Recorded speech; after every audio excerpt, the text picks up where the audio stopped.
Hello friends, defence matrix में आपका स्वागत है। तो फ्रेंच मीडिया की तरफ से ये रिपोर्ट आ रही है कि इंडियन नेवी MRCBF कंपटीशन में रफाल M को चूज कर चुकी है और इसकी डील जो है वो मार्च में साइन हो सकती है जब French president Emmanuel Macron India visit करेंगे।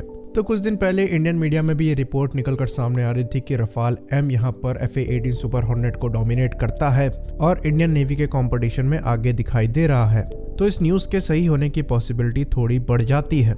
बात करें स्पेसिफिकेशन के हिसाब से तो रफाल डेफिनेटली एक मॉडर्न डिज़ाइन है, मॉडर्न एयरक्राफ्ट है FA-18 के कंपैरिजन में, तो एक ज़्यादा बेटर प्लेटफॉर्म है ऑलमोस्ट हर मामले में। पर परफॉर्मेंस में डिफरेंस बहुत बड़ा नहीं है। FA-18 सुपर हॉर्नेट का जो वर्जन इंडिया को ऑफर किया गया था ये ब्लॉक 3 स्टैंडर्ड का था, जो कि एक्चुअली काफ़ी मॉडर्न है और रफाल से बहुत पीछे नहीं है। लेकिन डायमेंशंस और वेट क्लास कैटेगरी के मामले में रफाल MiG-29K के ज़्यादा करीब आता है, जिसके हिसाब से इंडियन नेवी के दोनों एयरक्राफ्ट कैरियर बनाए गए हैं। डिफरेंस यहाँ पर खाली ये है कि MiG-29K के जो विंग्स हैं वो फोल्ड हो जाते हैं, जिसकी वजह से जो ओवरऑल विंग लेंथ है ये कम हो जाती है और वो INS विक्रांत और विक्रमादित्य की लिफ्ट में आराम से फिट हो जाता है। सेम केस रफाल के साथ नहीं है, रफाल के विंग फोल्ड नहीं होते। बाकी अगर आप वजन की बात करेंगे या फिर लंबाई की बात करेंगे तो ये MiG-29K के कंपैरेबल है। तो अब सवाल ये उठता है कि क्या रफाल के विंग्स को फोल्ड किया जा सकता है इंडियन नेवी के लिए? क्या डसॉ स्पेशली इनको मॉडिफाई कर सकता है? तो खाली 26 एयरक्राफ्ट की रिक्वायरमेंट यहाँ पर है, जिसकी वजह से यहाँ पर इनके मॉडिफिकेशन की पॉसिबिलिटी कम हो जाती है। नंबर यहाँ अगर और ज़्यादा होते तो हो सकता है डसॉ ये अटेम्प्ट करता। दूसरी चीज़, रफाल के जो इंटरनल फ्यूल टैंक्स है ये इसके विंग पर भी हैं, जिसकी वजह से फोल्डिंग मैकेनिज्म को डेवलप करना एक बड़ा चैलेंज बन जाता है। तो रफाल की जो विंग लेंथ है वो बहुत ज़्यादा नहीं है। अगर आप इसका विंग स्पैन MiG-29K और FA-18 सुपर हॉर्नेट से कंपेयर करेंगे अनफोल्डेड कंडीशन में, तो ये इन दोनों एयरक्राफ्ट से कम निकलेगा। करीबन 10.90 मीटर के आसपास का इसका विंग स्पैन बताया जाता है। वहीं पर MiG-29K का ऑलमोस्ट 12 मीटर है और FA-18 सुपर हॉर्नेट का ऑलमोस्ट 13.5 मीटर है, यानी ऑलमोस्ट 13.5 मीटर। तो इन दोनों एयरक्राफ्ट के कंपैरिजन में रफाल M का विंग स्पैन जो है वो छोटा ही है। बस प्रॉब्लम यहाँ पर यह है कि इसके विंग्स फोल्ड नहीं हो पाते। साथ में डेल्टा विंग होने की वजह से इसका डिजाइन कुछ ऐसा है कि एक एयरक्राफ्ट कैरियर के हैंगर में अच्छे खासे नंबर में आप इन एयरक्राफ्ट को रख सकते हैं। थोड़ा कंजेस्टेड हो जाएगा पर इनके डिसेंट नंबर रखने में आपको परेशानी नहीं होगी, क्योंकि Charles de Gaulle aircraft carrier 45,000 ton displacement category का ही है, जो कि INS विक्रांत और विक्रमादित्य का टनेज है। तो हैंगर के अंदर रखने के हिसाब से भी ये ज़्यादा बेटर ऑप्शन है।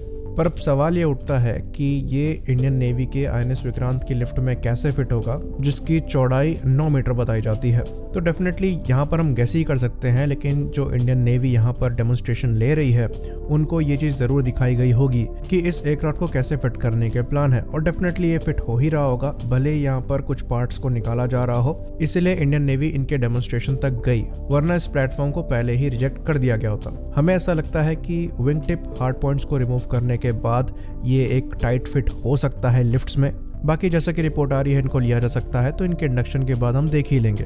तो एयरक्राफ्ट हमेशा एयरक्राफ्ट कैरियर के हैंगर में नहीं रहते हैं, ऑपरेशन के दौरान ये डेक पर ही होते हैं जहां से ये फ्लाई करने जाते हैं। तो अगर हैंगर से एयरक्राफ्ट को डेक पे ले जाने पर समय भी लग रहा है और कुछ पार्ट्स को निकाल कर लगाने में समय भी लग रहा है, तब भी ये चीज़ बहुत ज़्यादा डिफरेंस ऑपरेशनल कैपेबिलिटी में नहीं लानी चाहिए, क्योंकि एयरक्राफ्ट आपको ऑपरेशन से पहले ही तैयार करके रखने होते हैं।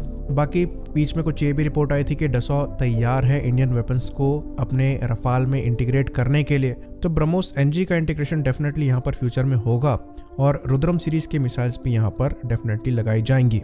बाकी एयरफोर्स वाले वर्जन में हम अस्त्र मिसाइल के इंटीग्रेशन को तो देखेंगे ही, जो नेवल वर्जन में आएगा। तो सेम प्लेटफॉर्म अगर एयरफोर्स और नेवी एक्वायर कर रही है तो ये लॉजिस्टिक्स पॉइंट ऑफ व्यू से भी काफ़ी अच्छा है, क्योंकि इसकी पॉसिबिलिटी भी एग्जिस्ट करती है कि एयरफोर्स MRFA कंपटीशन के अंतर्गत भी रफाल को ही चूज करे, जिसकी वजह से इसका प्रोडक्शन जो है इंडिया में ही किया जाए और सारा सपोर्ट इंडिया में ही इस एयरक्राफ्ट को लेकर मिल जाए, जिसका बेनिफिट एयरफोर्स और नेवी दोनों को मिल सकता है। तो हमें शुरुआत में FA-18 सुपर हॉर्नेट के चांसेस ज़्यादा लग रहे थे, और उसके पीछे जो बड़ा फैक्टर था वो ये था कि एयरक्राफ्ट INS विक्रांत की लिफ्ट में आराम से फिट होने में सक्षम था। लेकिन हमने ये भी कहा था कि दोनों में से अगर कोई भी प्लेटफॉर्म लिया जाता है तो ये हमारी नेवी की ऑपरेशनल कैपेबिलिटी को बूस्ट करेंगे। बाकी आर्टिकल में ये भी लिखा है कि इंडियन नेवी 43 मिग-29 केस को भी रिटायर करना चाहती है, पर इन्हें ये रफाल से रिप्लेस करेगी इसकी पॉसिबिलिटी ना के बराबर लगती है, क्योंकि ये भले ही INS विक्रांत की लिफ्ट में किसी तरीके से फिट हो जाए, पर INS विक्रमादित्य की लिफ्ट में ये फिट होगा इसके चांसेस बहुत ही ज़्यादा कम है। और ये तभी पॉसिबल है अगर यहाँ पर फोल्डिंग विंग मैकेनिज्म को इंस्टॉल किया जाए। बाकी एक और चीज़ हम आपको बता दें कि भारत फोर्ज और जनरल एटॉमिक्स के बीच में एक एग्रीमेंट साइन हुआ है, जिसके अंतर्गत जो अमेरिकन ड्रोन्स हैं जनरल एटॉमिक्स के, इनके पार्ट्स भारत फोर्ज द्वारा इंडिया में बनाए जाएंगे। इसको लेकर हमने एक वीडियो बना रखा है जिसका लिंक आपको पिन कमेंट में मिल जाएगा।